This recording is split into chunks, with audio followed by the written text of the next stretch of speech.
Good morning mga kapixel. So for today's video guys, tuturuan ko kayo on where to plant popberry seeds.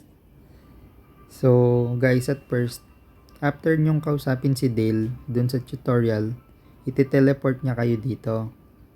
Then, ang mangyayari, meron kayong shear, meron kayong watering can, tsaka mga seeds.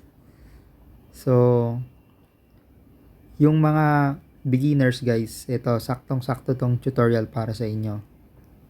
So, unahin ko na yung dito. Kasi usually guys, yung mga beginners, lumalabas dyan. Then, naghahanap sila ng mapagtataniman. So, nung ako guys, lumabas pa ako dyan. Then, naligaw-ligaw na ako. Actually guys, tinatamad na ako nung una. Susuko na dapat ako kasi hindi ko din alam yung gagawin ko.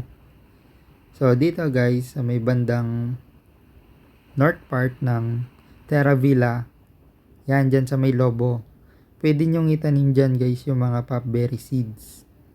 So, papakita ko sa inyo.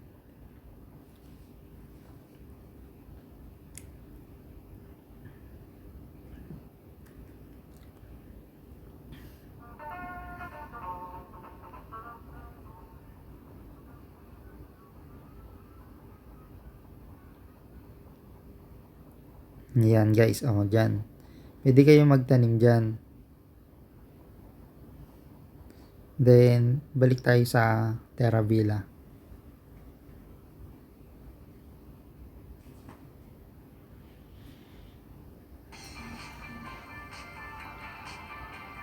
Pag nandito kayo guys, dumiretso lang kayo pa north. Nandun yung amusement park. Pwede kayo magtanim doon.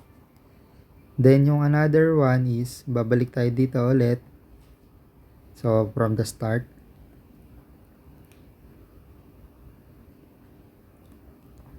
So after kayong i-teleport ni Ranger Dale dito guys, dumiretso lang kayo dito sa loob. May makikita kayong pulang machine.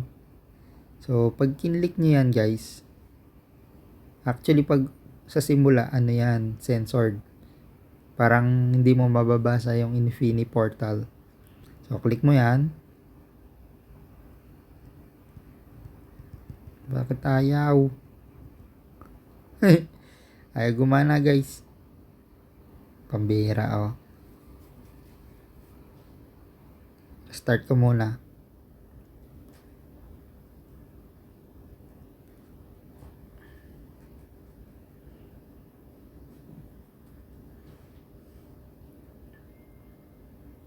Ayun, nagbabalik na naman si Boy Dilig.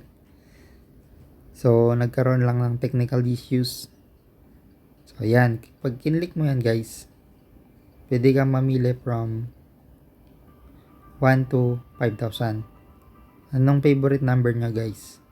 For example, ako guys, favorite ko 69. Click ko lang yan guys, yung go. Mate-teleport na ako somewhere.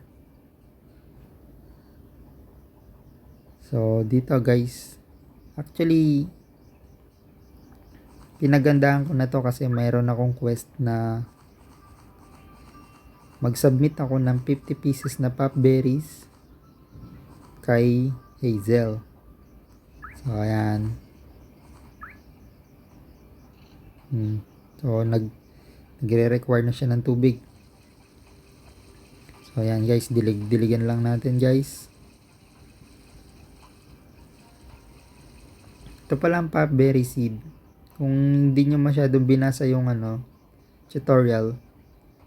So 1 minute lang tong iintayin, then pwede na siyang mamunga. So antayin lang muna natin saglit guys. So yung mga beginner like me before, so naligaw din ako, hindi ko alam kung saan ako magtatanim. So, yung Infinity Portal guys, yun yung way para makarating kayo sa specific land. So, may mga color green na land, may mga sky blue na land, tsaka meron din kulay violet. So, na-discuss ko na yung mga yon kung para saan before.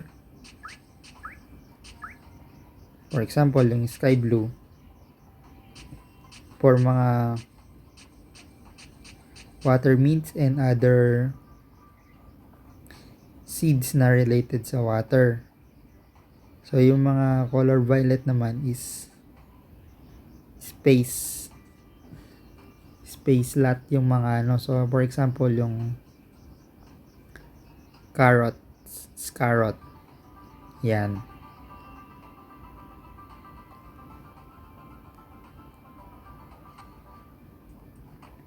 So ngayon isasubmit ko na tong 50 pieces ko na Popberry kay Hazel para kumita na naman tayo ng pixel. Yan guys, very simple lang yung tutorial na to. I hope may natutunan kayo. Until next time. Boom! Ayun guys, pang 17 pixel. Bye bye guys. Thank you.